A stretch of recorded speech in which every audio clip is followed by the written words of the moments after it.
Então, esse é um outro programa da coordenação de teatro da Funarte.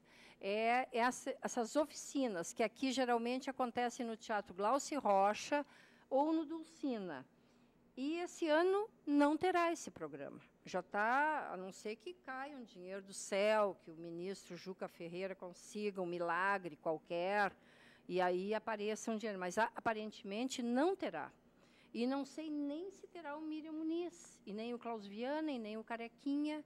Então, é um ano que eu vim aqui dizer para vocês, estou falando da Funarte, que a Funarte não tem dinheiro.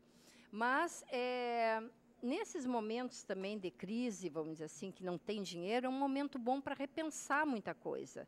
E é o que a Funarte está pretendendo. Ela está querendo ouvir muito as pessoas, os artistas, ouvir. E para ver, enfim, ouvir para sair alguma coisa boa, naturalmente, para se reformar, reformular, recriar, reestruturar, enfim, né? Renascer, talvez, das cinzas, enfim, ela não está nas cinzas, mas, enfim. Então, esse tempo agora é um tempo de recriação da Funarte. Esse é o presidente agora, é novo, a partir do mês de fevereiro, entrou o Francisco Bosco, que era conhecido de algumas pessoas, porque ele era articulista, tinha uma coluna no Globo, ele é escritor, e está lá na Funarte como presidente da Funarte. Então, ele está trazendo muita gente nova também. Tem um diretor do Centro de Artes Cênicas, é um jovem de 31 anos, do grupo Teatro Invertido, que é um grupo muito interessante de Belo Horizonte. Ele que vai ser o novo diretor do Centro de Artes Cênicas. E, possivelmente, também uma nova coordenadora de teatro terá também. Enfim, então tem toda uma reformulação, mas essas são as linhas, vamos dizer, principais da Funarte, essa Fundação Nacional de Artes, que é ligada ao Ministério da Cultura e é um órgão público de fomento. Lá se tem que... é onde dá o dinheiro, o recurso financeiro para fazer montagem de espetáculos, e o único instrumento, por enquanto, que existe é o edital. Eu acho que pode surgir outros, porque o edital é um instrumento, é uma maneira. Por mais que se pense, se acha que é a mais democrática, vamos dizer assim, que todo mundo entra igual. Porque tu ir lá bater na porta, eu conheço muito fulano de tal, sua amiga, me dá aí 50 mil. Não, isso aí não é... Isso não é a política, isso é política de balcão, isso não é a política pública. Agora, eu acho que pode ser que a gente consiga, enfim, que todos consigam ver outros instrumentos que não sejam o edital, como fazer a avaliação, os critérios, enfim. E é isso. Então, eu acho que é isso, né? O que tem para dizer, que eu teria para dizer para vocês. Agora, sou todo ouvidos. E que eu souber, respondo, que eu não souber... Não... Alguém? Se alguém tem alguma pergunta para fazer, alguma... Tem várias?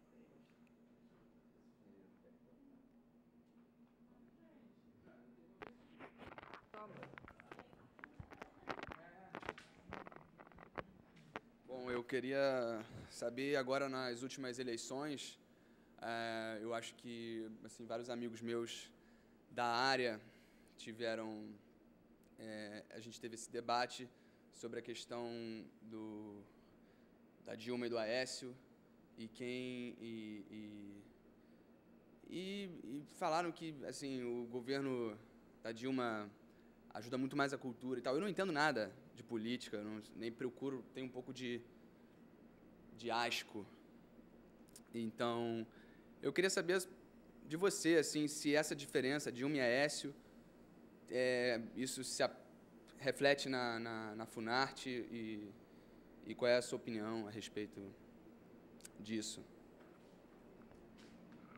Bom, se tu botasse assim, Dilma e Aécio, aí, não sei, Aécio era uma promessa, Dilma é uma realidade, então eu não posso falar de uma promessa, não sei como seria com Aécio. Tenho a menor ideia como seria com Aécio. Sei que, por exemplo, os primeiros governos do PT foi quando, por exemplo, eles criaram os colegiados setoriais. Eu não sei se vocês já ouviram falar em colegiado setorial. Isso é uma coisa interessante também de se ligar, porque, num dado momento, há de ter um fórum aqui, onde vão chamar, vai ter um chamamento.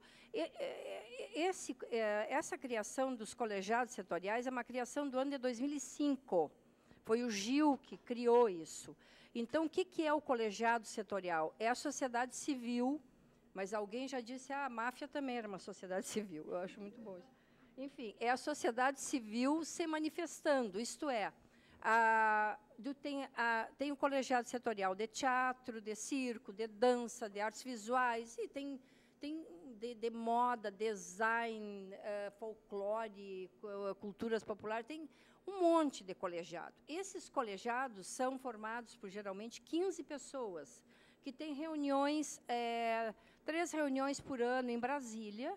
E existe uma coisa que é o Conselho Nacional de Políticas Culturais, que é um conselho, conforme diz o título, de políticas culturais, onde se reúne um representante de cada colegiado, junto com o poder público, alguns representantes da Secretaria de Articulação Institucional, da Secretaria de Políticas Culturais. Aí tem uma quantidade de siglas, aí é uma complicação. Enfim, mas eu quero dizer que existe um fórum da sociedade civil e classista, no sentido que é da teatro, de circo, de dança, né?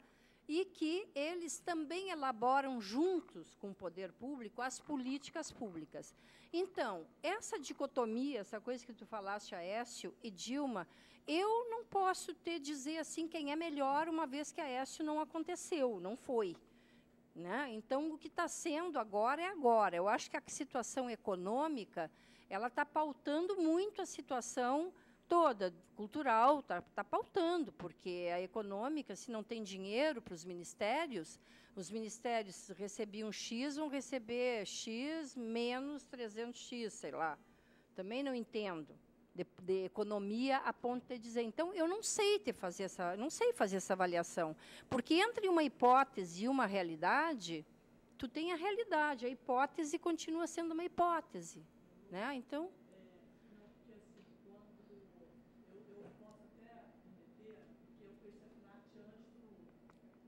toma.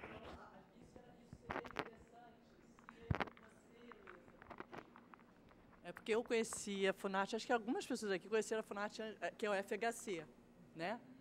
Que é o paizinho do Décio. Então, assim, desculpa aí.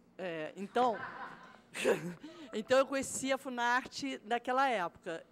Quando vem essa história do Lula, quando entra o Lula, e entra com uma força total artística, porque nós, artistas, queríamos que a mudança viesse com Lula, ele começou com Gil, que existia Ministério da Cultura, ninguém nem sabia que existia Ministério da Cultura.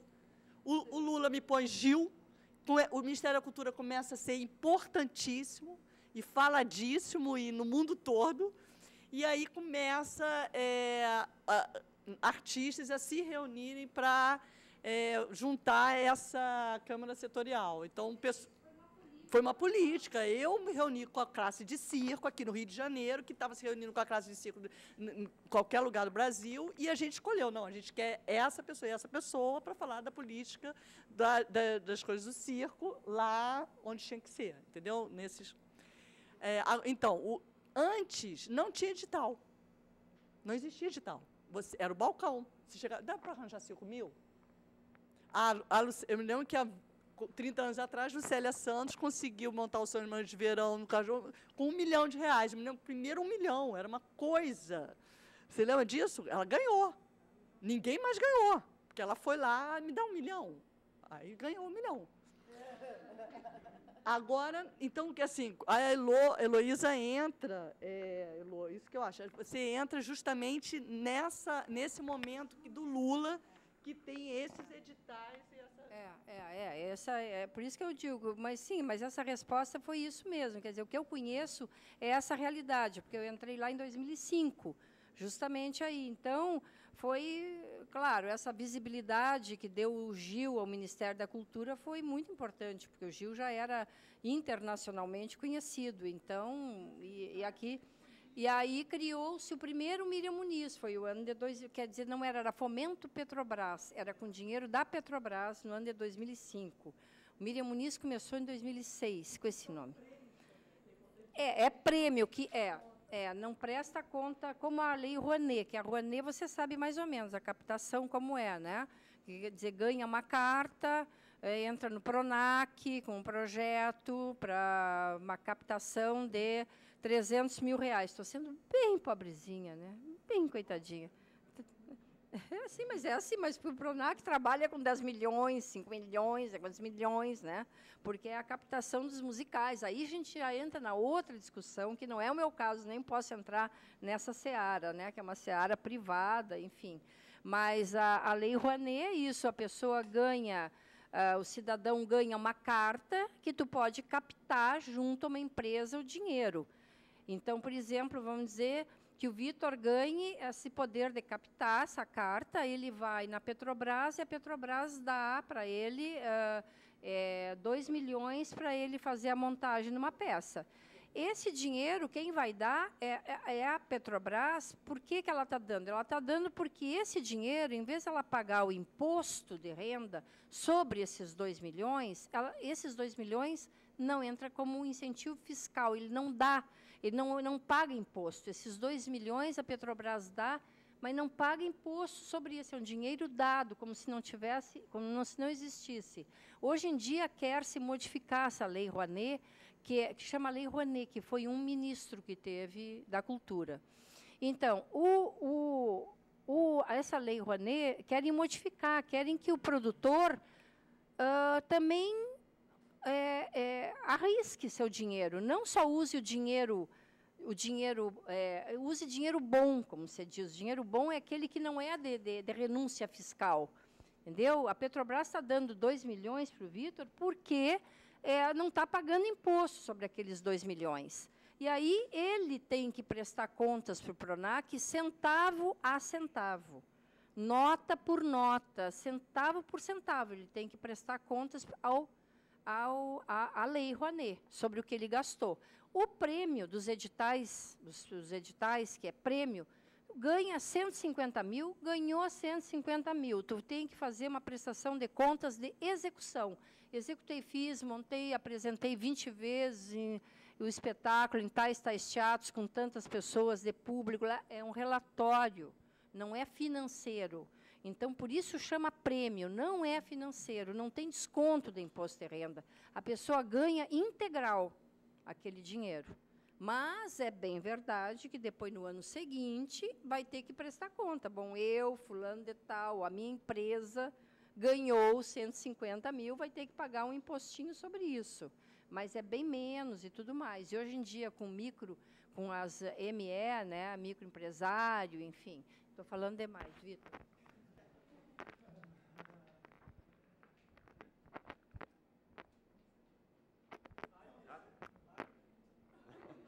Então, tá bom. Pergunto. Ai, tá bem. Do nada, assim. Não, a minha pergunta é a seguinte, eu não sei se eu vou te colocar numa saia justa, mas não sei se você saiu tão bem com a pergunta do Cristiano, então eu vou me arriscar a fazer essa pergunta. A gente recebeu aqui, há alguns dias atrás, na aula inaugural, a Andréa Beltrão. E ela fez uma colocação que me deixou perturbado, assim, positivamente, porque ela, como uma atriz consagrada, ela se sente lesada quando ouve de gestores, sobretudo gestores públicos, que ela, enquanto uma atriz consagrada, não teria, sei lá, ela não usou essas palavras, né? Mas os recursos públicos para a cultura não seria exatamente para atender a projetos de artistas consagrados, que supostamente teriam mais facilidade de conseguir esses investimentos da iniciativa privada. Honestamente, eu sempre pensei dessa maneira, né? Honestamente, eu sempre pensei que os recursos públicos não fossem recursos para aqueles que poderiam conseguir. Mas quando ela falou uma frase que me deixou bastante perturbado, como eu coloquei no início, que ela disse assim, eu não posso ser prejudicada pelo meu sucesso, que, no caso dela, eu não tenho dúvida, é resultado de um trabalho de muito trabalho, com muita seriedade, com muita qualidade, etc, etc. Então, ela não poderia ser, enfim, vítima do seu empenho e do seu envolvimento com o trabalho. Qual é a sua opinião em relação a isso, como gestora? Eu acho que ela está certíssima. Eu acho que ela está certíssima. Só que ela será punida de alguma forma. Eu estou usando a palavra punida. Mas é porque, realmente, numa comissão, Miriam Muniz, quando se tem uma série de pessoas que sabe que está começando, que tem 10 anos de experiência, isso e aquilo, vai competir de igual para igual com Marco Nanini, com André Beltrão, com Marília Pera. Aí a saia justa é de quem escolhe. É muito difícil mesmo, porque não podia botar no mesmo balaio pessoas com a fama. Quer dizer, claro que a fama vem pelo talento, e talento é um dom. Talento é um dom, é uma maravilha a pessoa ter o talento. Por exemplo, Andréa Beltrão é uma monstra, né? É uma maravilha de atriz, ela é completa. Então, eu acho que ela não pode ser punida mesmo, mas dificilmente ela entra num edital para pedir 100 mil reais, tu entendeu? Porque realmente as produções dela, as produções dos artistas consagrados, dos monstros sagrados, né? Da Fernandona, né? Enfim, são projetos muito mais caros, porque o talento também tem um preço. Isso é outro assunto delicado. Que preço tem Andréa Beltrão? Que preço tem o João Pedro, que tem, sei lá, 10 anos de experiência, né? Que preço tem um Van Gogh? Que preço tem uma Fernanda Montenegro? Sei lá, isso aí é outra questão.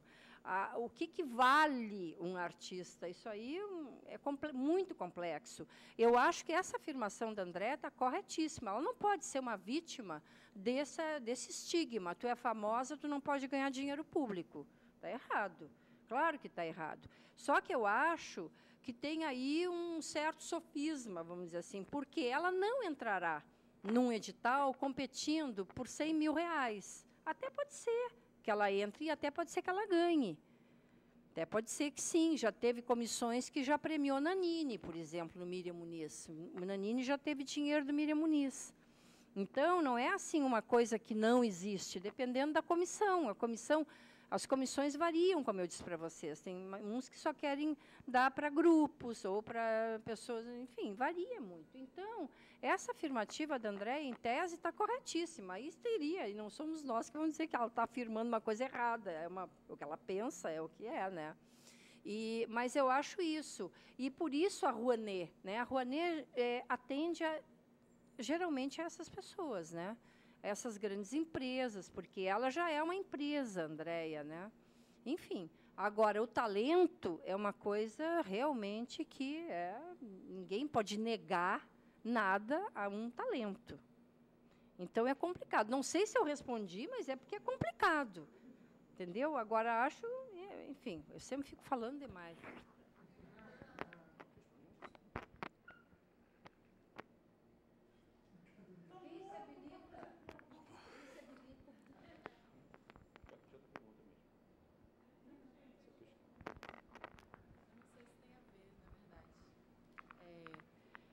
Eu já... Está funcionando? Alô?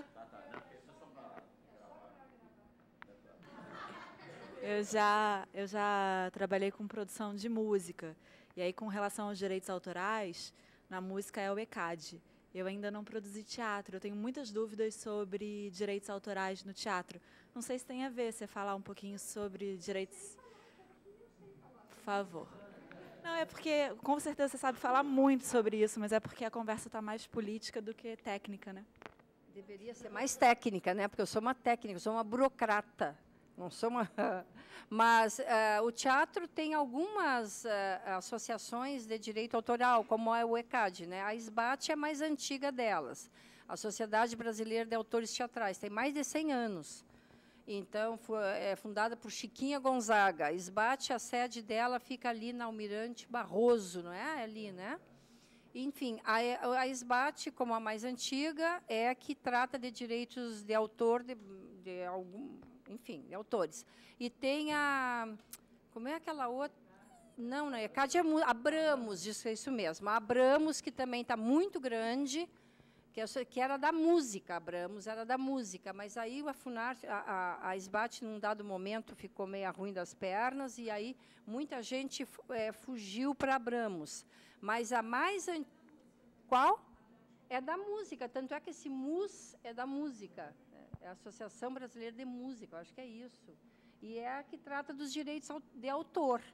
Então, eu não sei, tem essas instituições que tratam, se tu quer o direito, tu quer fazer um Nelson Rodrigues, por exemplo, aí tu vai buscar o direito, onde está? Quem é responsável pelos direitos de Nelson Rodrigues? Eu sei que é Abramos que tem. Então, tu tem que negociar com Abramos. Agora, tem uns tantos. Se tu quiser montar uma peça do Alcione Araújo, eu sei que está na SBAT. É a SBAT que trata da obra do Alcione Araújo. E assim é. Então, são as duas maiores. Eu acho, não sei se tem uma terceira até, eu acho que tem. Mas, e aí, então, tem um valor. O Nelson Rodrigues é tanto, vai cobrar como é que chama, hein, a coisa do direito de autor? Tem um nome, não me lembro, tem uma palavra que identifica assim, o valor que tem que pagar. Não sei se eu te respondi, porque o ECAD, e aí sim, então a SBAT ou Abramos recolhe, por exemplo, vamos dizer que o Nelson Rodrigues cobre, sei lá, 100 mil, avaloar, que chama, avaloar. Então, cobre 100 mil, estou chutando, e X% da bilheteria. Então, no borderô, né, que tu vai fazer, tu vai tirar tanto, aqueles 12%, ou 10%, ou 8%, não sei quanto que a Abramos vai cobrar, dos direitos de autor para o Nelson, da bilheteria bruta, do bruto da bilheteria, entendeu? Então, ela que vai recolher esse dinheiro. Esse dinheiro é pago para Abramos ou para SBAT, se for alguém que está afiliado à SBAT.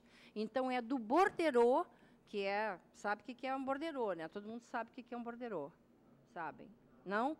Borderô,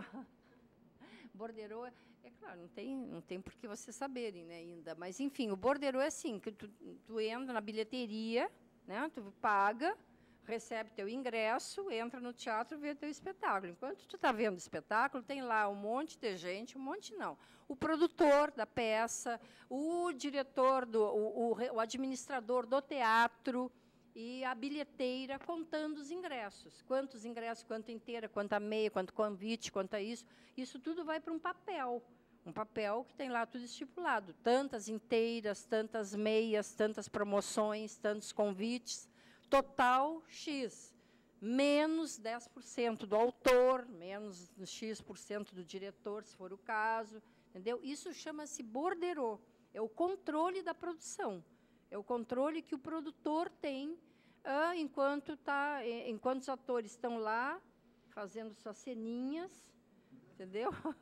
O pessoal administrativo está tomando conta disso, o borderô é numerado, e a partir desse borderô é que é pago, é recolhido o equivalente, né, do dinheiro para o autor, para o diretor, enfim, para quem cobrar a porcentagem da bilheteria. Né? Isso são formas de produção, né, porque ou é coletivo, ou então, se é convidado, paga tanto por cento para o diretor, para o cenógrafo, figurinista, não sei, isso vai depender do estilo da produção, isso já é outra matéria.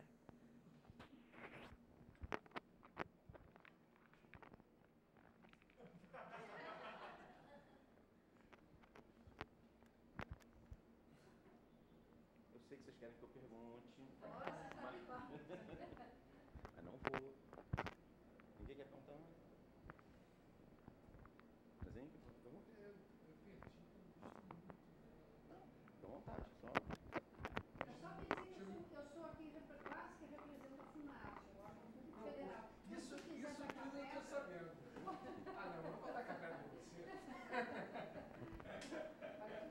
Perdeu um pedaço, mas enfim, é isso aí. Não, sim, mas deixa eu me inteirar um pouco do que está acontecendo. Eu tento contribuir com as perguntas. Bom, então vou fazer mais uma pergunta. Não, essa eu já não acho tão... Mas, enfim, então, você estava falando, Heloísa, e eu estava me lembrando do início da minha vida artística, né? A Ana falou, né? Não havia edital. Isso é uma coisa que não existia. Aliás, não existia nenhum tipo de ajuda pública. Tinha, assim, tinha os teatros, né? Que sempre ofereceram a baixos custos, né? Nem custo, era percentual do borderô, né? Os teatros da Funarte ou do Estado, você chegava a fazer o borderô e tirava, acho, 20%, se não me engano, 10%, enfim, praticamente de graça. Então, você não tinha o custo do teatro. Mas a produção, você que resolvia, você que fazia.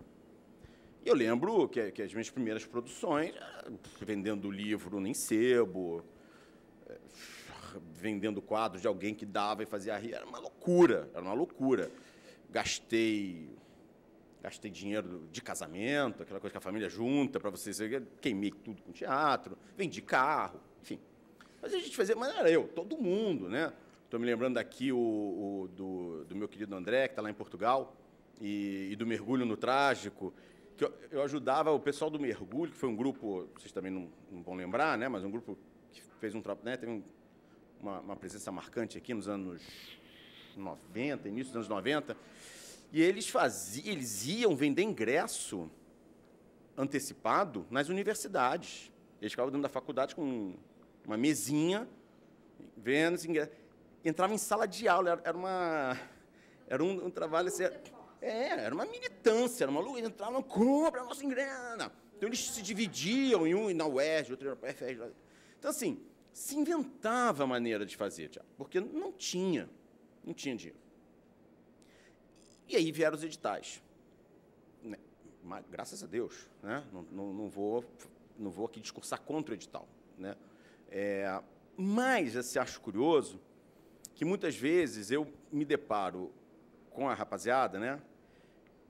E que, não havendo edital, não sendo contemplados, né? Uma vez que não são contemplados, ou não vem a possibilidade de serem contemplados, também nada fazem.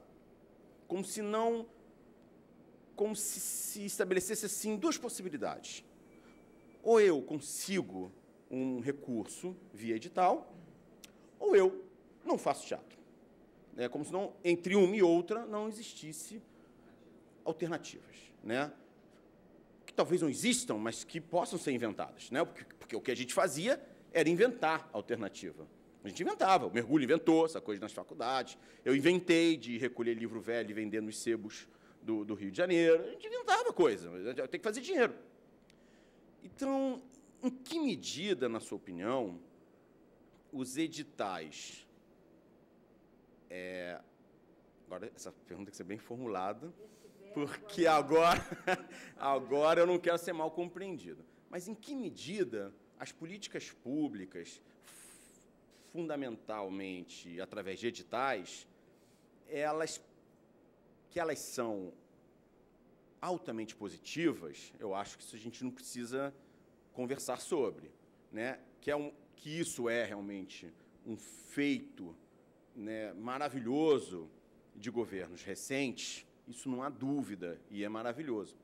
Mas em que medida, por outro lado, essas mesmas políticas focadas em editais podem também gerar algum tipo de prejuízo para a produção cultural?